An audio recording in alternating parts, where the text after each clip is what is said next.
یعنی 20 چیزوں سے انسان بچے تاکہ اس ماہ مبارک کی برکات اس کو زیادہ سے زیادہ مل سکیں۔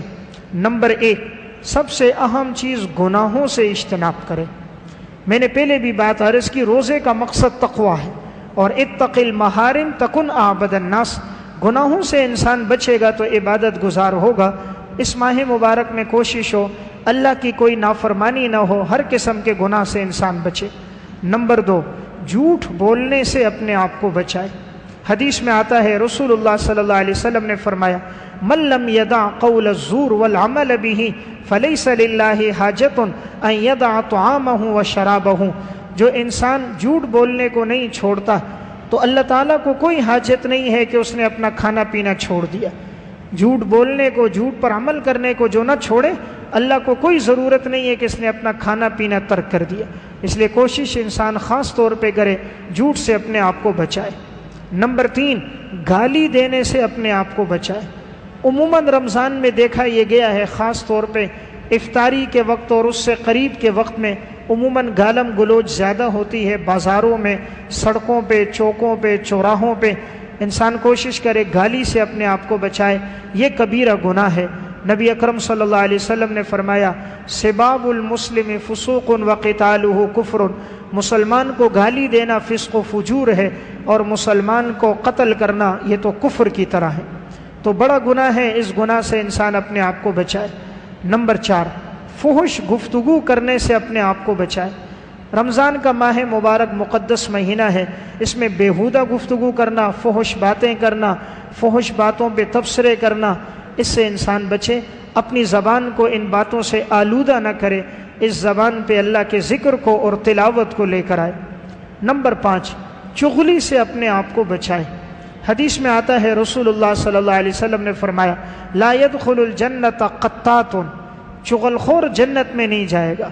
چغل خور اس کو کہتے ہیں ایک کی بات دوسرے کو پہنچائے، دوسرے کی پہلے کو پہنچائے، فساد کے لیے، لڑائی اور جھگڑے کی غرض سے ایک دوسرے کی بات پہنچانا، اپنی طرف سے بیچ میں اضافات کرنا تاکہ جھگڑا ہو جائے، یہ چغل خور ہے۔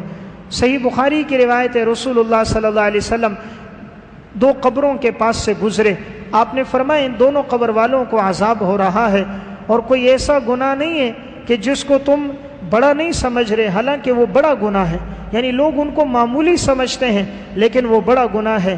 ان میں سے ایک جو تھا، لا یستنزہ من البول، پیشاب کی چھینٹوں سے نہیں بچتا تھا، اور دوسرا آدمی ایسا تھا جو چغل خور تھا، کان یمشی بالنمیمہ، چغل خور آدمی تھا، تو عذاب قبر میں مبتلا ہو گیا، چغل خور بھی اور پیشاب کی چھینٹوں سے نہ بچنے والا بھی۔ تو اس گناہ سے بھی انسان اپنے آپ کو بچائے۔ نمبر 6، اپنے آپ کو جھگڑے سے بچائے۔ کوشش ہو کہ جھگڑا نہ کرے۔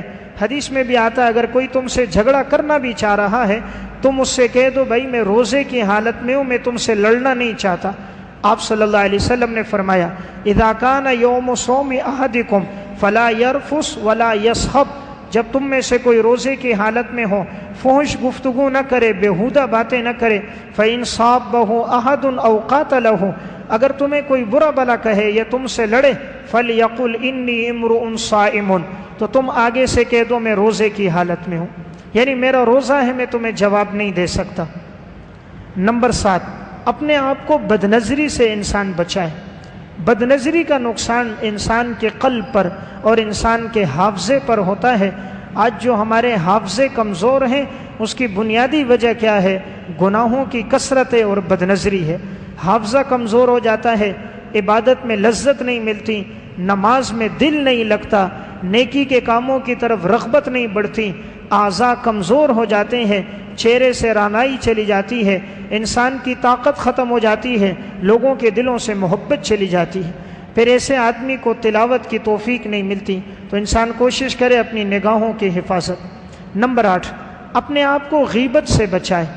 عموماً یہ گناہ زیادہ ہوتا ہے، جہاں بھی 2 آدمی بیٹھتے ہیں تو کسی کا تذکرہ شروع ہو جاتا ہے، تو اب ابتدا میں تو تعریف ہوتی ہے، آگے چل کر پھر غیبت شروع ہو جاتی ہے، اور غیبت زنا سے بڑھ کر گناہ ہے۔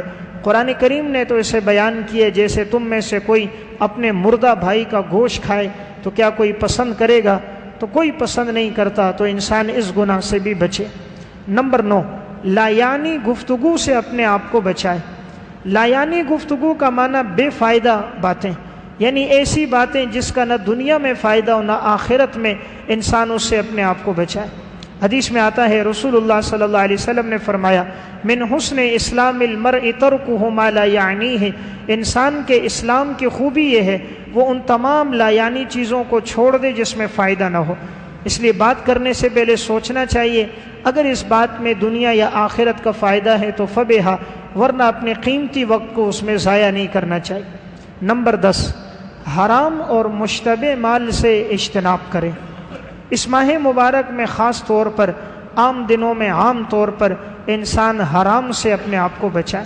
اب اگر ایک آدمی سارا دن بھوکا رہتا ہے، پیاس برداشت کرتا ہے، لیکن افطاری کرتا ہے سود کے پیسے سے، افطاری کے لیے جو فروٹ خرید کے لایا وہ پیسہ رشوت کا پیسہ ہے، حرام کا پیسہ ہے، ڈاکے کا ہے، یتیم کے مال پر قبضے کا ہے، کسی کی زمین پر غصب کا ہے، کسی کا ناحق مال لیا ہے، تو سارا دن بھوکا پیاسا رہنے کا کیا فائدہ ہوا؟ سارا دن پیاس برداشت کی، بھوک برداشت کی، لیکن افطاری کر دی حرام مال کے ساتھ۔ حدیث میں آتا ہے من اکل لقمۃ من حرام لم يقبل منہ صلاۃ 40 لیلۃ، جس نے ایک لقمہ حرام کا کھایا 40 دن اس کی نماز قبول نہیں ہوتی تھی، تلاوت کی، اشراق کی توفیق نہیں ہوتی۔ یا بسا اوقات بعض افطاری زیادہ کر لیتے ہیں، پھر سستی ہوتی ہے، نماز کے لیے مسجد جانے کو دل نہیں کرتا، غفلت ہوتی ہے، مغرب کی جماعت چلی گئی، بعض عشاء کی جماعت چھوڑ دیتے ہیں، تراویح نہیں پڑھتے، تو یہ زیادہ کھانے کی وجہ سے ہوا۔ اس لیے انسان اتنا کھائے، شیخ سعدی فرماتے تھے اتنا کھاؤ کہ وہ تم کھانا جو ہے نا تمہیں اٹھائے، نہ کہ تم کھانے کو اٹھاؤ۔ انسان اپنے جسم کے 3 حصے کرے۔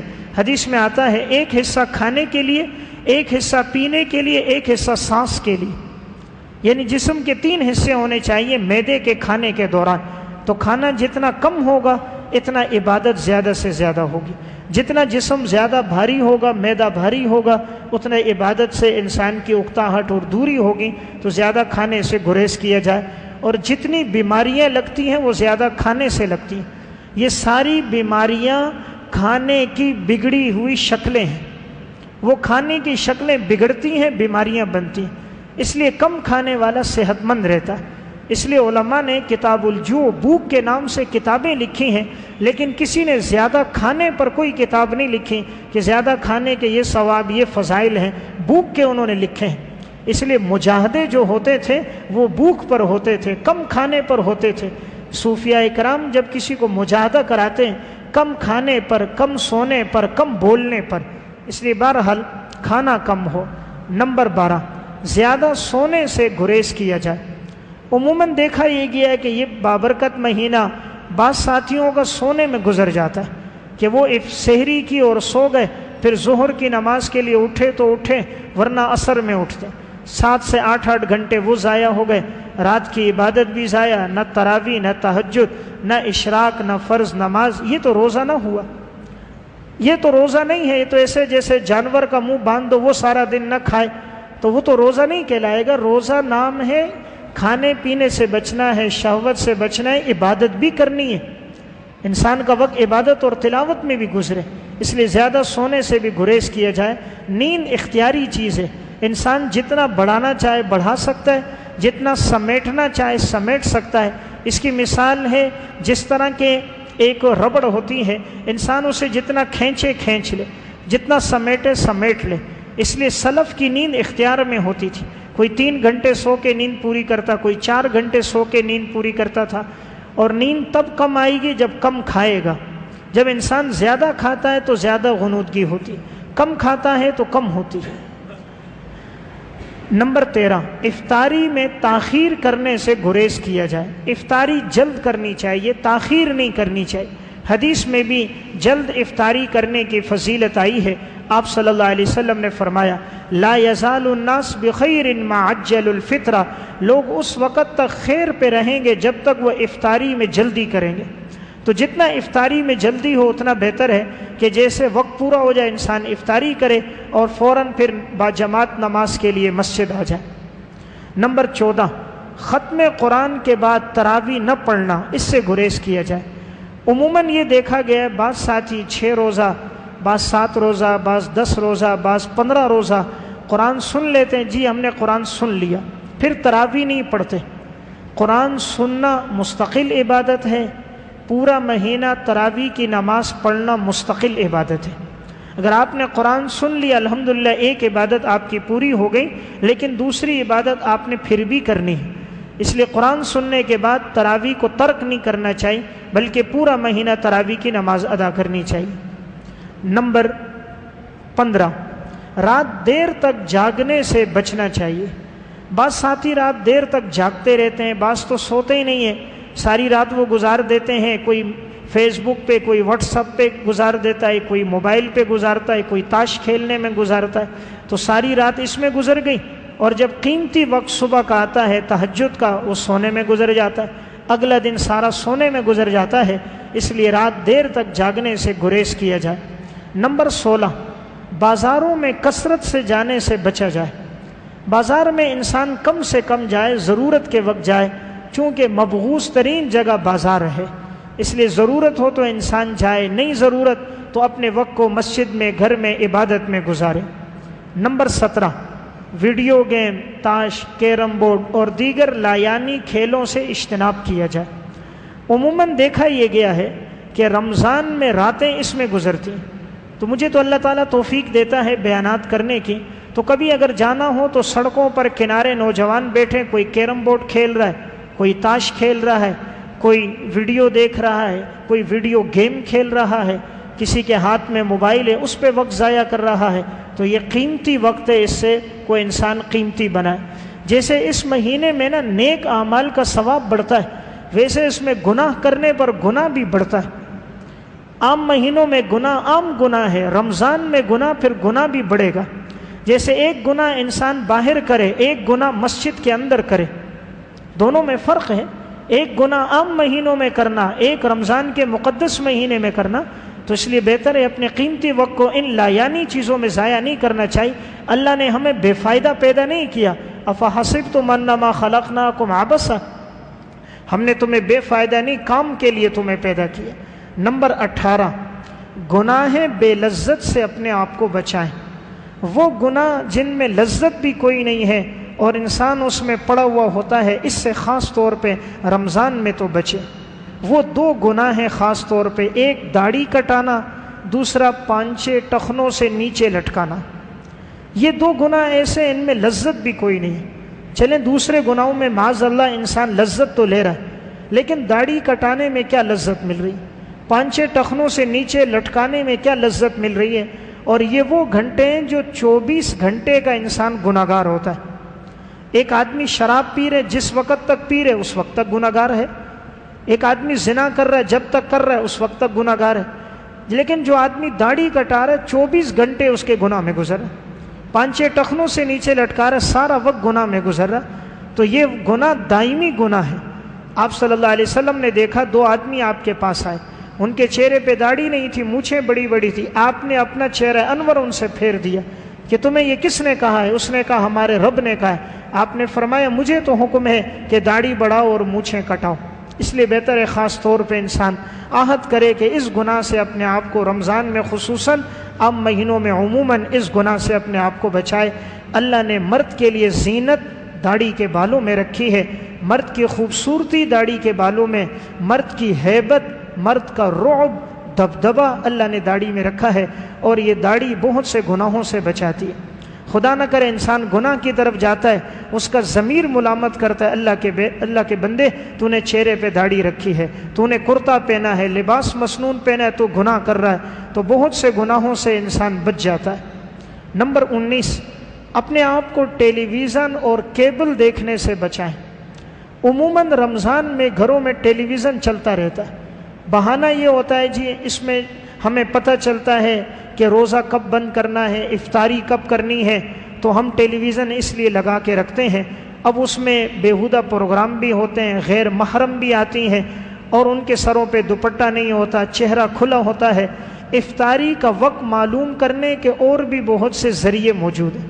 الحمدللہ مسجدوں میں وقت پہ اذان ہوتی ہے، ہر مسجد کا مؤذن اہتمام کرتا ہے، وقت مقرر پہ اذان دیتا ہے، اسی طرح اس وقت کیلنڈر موجود ہیں، اس میں وقت لکھا ہوا ہے، کس وقت روزہ بند کرنا ہے، کس وقت کھولنا ہے، تو یہ کوئی عذر نہیں ہے۔ تو اپنے آخری وقت کو برباد نہ کریں۔ افطاری کا آخری وقت ہوتا ہے اللہ سے مانگنے کا، ہمارے گھر میں ٹیلی ویژن چل رہا ہوتا ہے، موسیقی چل رہی ہوتی ہے، گانا چل رہا ہوتا ہے، نہ دعا کی توفیق ملتی ہے، نہ اللہ سے مانگنے کی توفیق ملتی ہے، سارا دن بھوکا پیاسا رہا۔ یہ اسی طرح جیسے گدھے کے منہ پہ کپڑا باندھا اور پھر اس کے سامنے کھانا رکھ دیا، اسے پتہ نہیں کیوں باندھا اور پتہ نہیں کیوں کھولا۔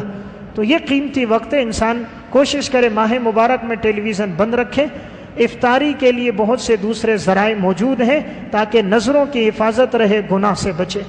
نمبر 20، یہ سب سے اہم بات تھی اس لیے میں نے اس کو آخر میں رکھا ہے، وہ ہے انٹرنیٹ، کیبل، واٹس ایپ کے منفی استعمال سے بچے۔ یعنی اس مہینے میں کوشش ہم یہ کر دیں اپنے موبائل کو کم سے کم استعمال کریں، یا تو سادہ موبائل رکھیں، اور اگر استعمال کرنا بھی ہے اس کے لیے وقت محدود کر دیں، صرف کال سنیں اور جواب دیں، باقی کوئی پیکج نہ کریں، کیونکہ پیکج ہوتا ہے پھر انسان بہت سی چیزوں میں پڑ جاتا ہے۔ کسی قسم کا کوئی پیکج نہ ہو، صرف بات سننی ہو، جواب دینا ہو۔ جو آدمی اس مہینے میں اپنے موبائل کو بند کر دے اس کا پورا مہینہ قیمتی ہو جائے گا۔ عموماً جن کے اوقات ضائع ہو رہے ہیں اس کا سب سے بڑا ذریعہ آج کے دور میں موبائل، اس میں وقت انسان کا ضائع ہے۔